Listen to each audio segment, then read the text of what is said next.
Hai, Assalamualaikum. Bertemu kembali dalam kelas RBT tingkatan 2 bersama Cikgu Hidayah. Pada hari ini kita akan mempelajari tentang aplikasi teknologi di bawah subtajuk 2.2 iaitu reka bentuk mekanikal. Pada akhir pembelajaran, kamu sepatutnya dapat menghasilkan lakaran 3 dimensi reka bentuk gadget yang menggunakan komponen sistem mekanikal yang dipilih. Okey, jom kita teruskan. Adakah kamu masih ingat tentang tajuk lakaran yang telah kamu pelajari semasa berada di tingkatan 1? Cikgu akan cuba refresh pengalaman kamu tentang lakaran. Okey, lakaran merupakan elemen penting untuk memberikan pemahaman kepada pelanggan ataupun pengguna dalam bentuk grafik, bukan sahaja gambar tapi termasuklah garisan, bentuk dan juga tulisan.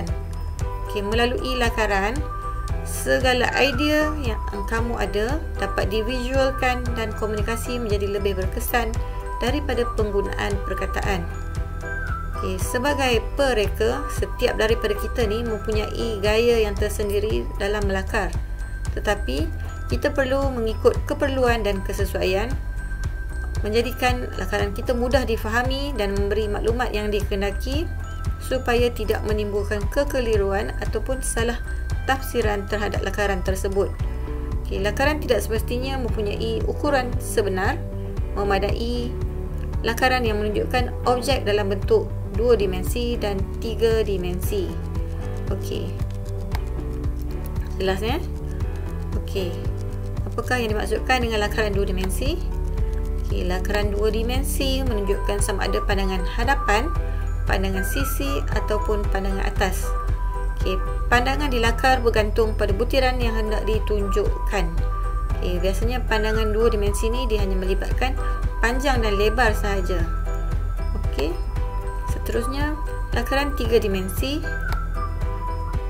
menunjukkan ketiga-tiga pandangan iaitu panjang, lebar dan tinggi sesuatu objek.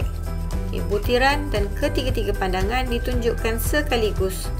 Walau bagaimanapun, lakaran ini tidak menunjukkan profil sebenar objek. Sebab tu kita perlu menambah maklumat-maklumat tambahan dalam lakaran akhir produk yang kamu akan hasilkan.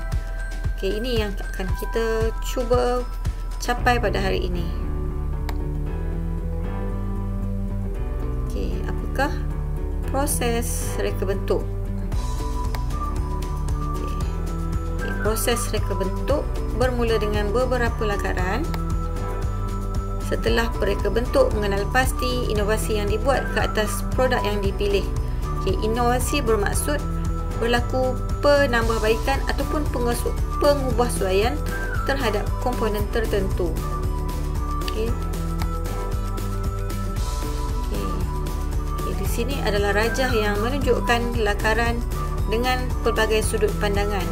Jika kamu boleh lihat, lakaran yang pertama ni dia menunjukkan daripada pandangan sisi. Rajah yang kedua menunjukkan daripada pandangan atas, manakala rajah ketiga menunjukkan pandangan daripada bawah, dan yang terakhir menunjukkan pandangan daripada hadapan.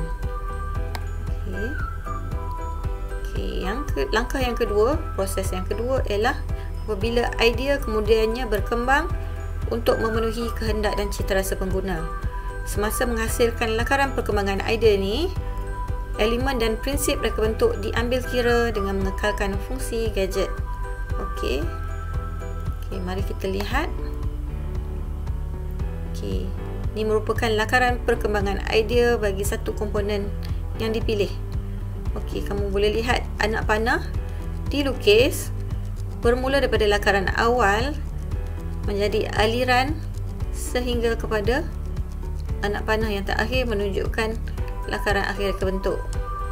Okey, dia jelas menunjukkan biasanya semasa kamu buat lakaran perkembangan idea, pelbagai idea baru dan lebih segar muncul. Okey, sebab tu tanpa kita sedari kita telah menghasilkan sesuatu yang lebih menarik dan kreatif. Okey, perlunya perkembangan idea semasa kamu membuat proses reka bentuk. Okey, proses yang terakhir ialah bila kamu menghasilkan lakaran reka bentuk akhir. Okey, lakaran reka bentuk akhir yang melibatkan penggunaan komponen mesti ditunjukkan dengan jelas. Okey, selain itu, maklumat lain perlu dilabelkan pada lakaran seperti jenis bahan pembinaan, fungsi komponen, saiz dan warna yang digunakan. Okey, mari kita lihat. Pada contoh yang pertama, dia menunjukkan bahan yang digunakan. Okey, bahan apa? Engsel, mentol jenis skru berkuasa 25 watt dan juga skru. Okey, itu adalah bahan yang digunakan. Kemudian fungsi dinyatakan dengan jelas di bahagian bawah ini. Okey. Kemudian kemasan yang digunakan, okey, menggunakan dekorasi sama ada cat ataupun electroplating, dan penggunaan penyambungan komponen.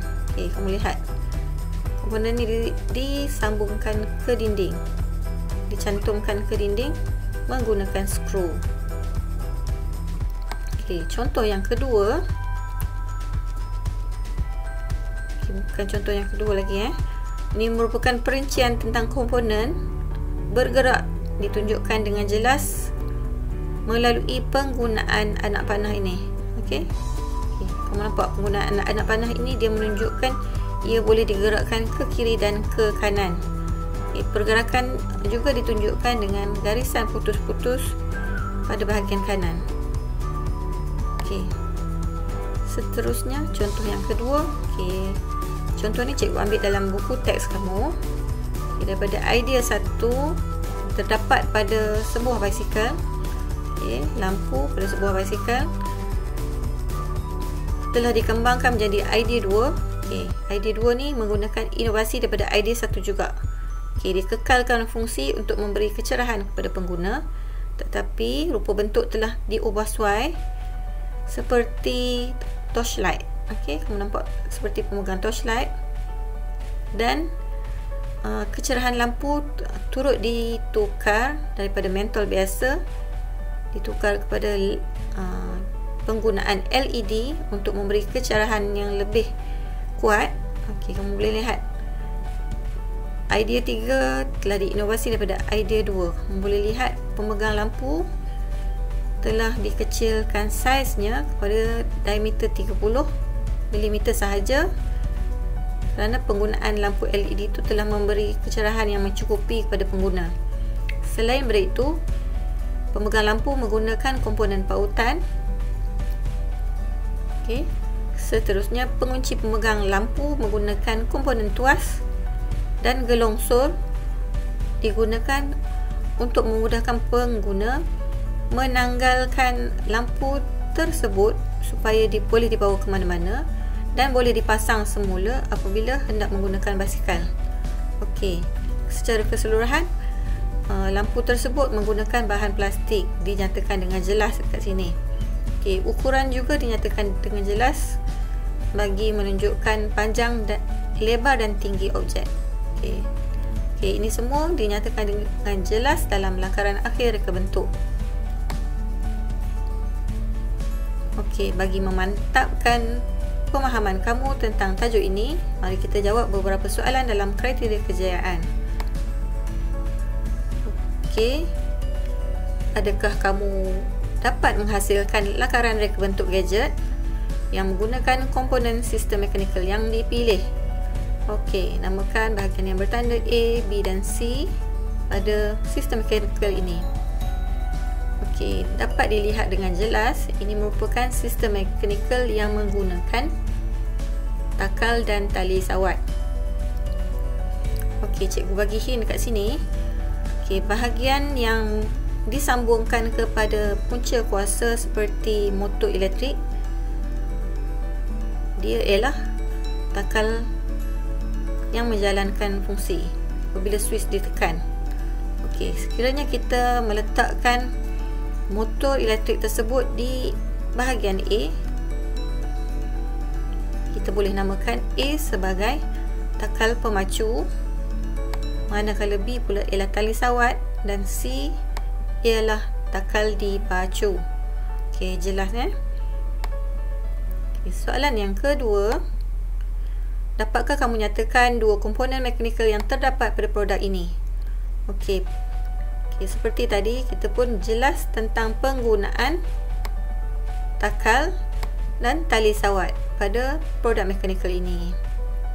Okey, soalan yang ketiga, dapatkah kamu lakarkan lakaran 3 dimensi reka bentuk produk di atas dengan menggunakan komponen mekanikal yang dinyatakan di B? Okey, di B tadi, komponen mekanikal yang digunakan ialah takal dan tali sawat. Okey, inilah contoh jawapan yang cikgu sediakan. Okey, penggunaan tali sawat dan takal. Okey, takal ni menggunakan pemulas ataupun pedal. Okey, sekiranya dia disambungkan ke, ini dibuat secara manual. Okey, ditunjukkan dengan jelas arah pergerakan dan dinyatakan juga elemen dan prinsip reka bentuk pada lakaran. Okey,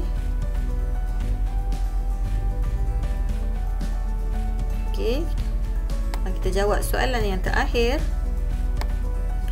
Dapatkah kamu terangkan fungsi produk mekanikal ini? Okey, seperti yang kita lihat tadi, penggunaan dua takal dihubungkan oleh tali sawat.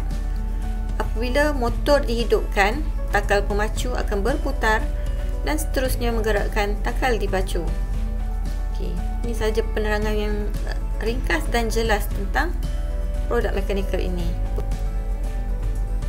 Okey, ini adalah nota tambahan jika kamu nak mengetahui tentang lebih lanjut tentang produk yang menggunakan sistem mekanikal, takal dan tali sawat. Okey, ini kan kamu pelajari di peringkat yang lebih tinggi pada masa akan datang. Okey, sekian saja perkongsian cikgu pada kali ini. Terima kasih kerana menonton bahagian 3 video reka bentuk mekanikal ini. Teruskan mengikuti perkongsian bahagian 4 di video seterusnya dengan menekan butang subscribe, like dan share di YouTube channel Cikgu Hidayah, atau kamu boleh scan QR code tersebut untuk mendapatkan link-link video yang cikgu kongsikan. Sekian saja, sehingga berjumpa lagi. Assalamualaikum.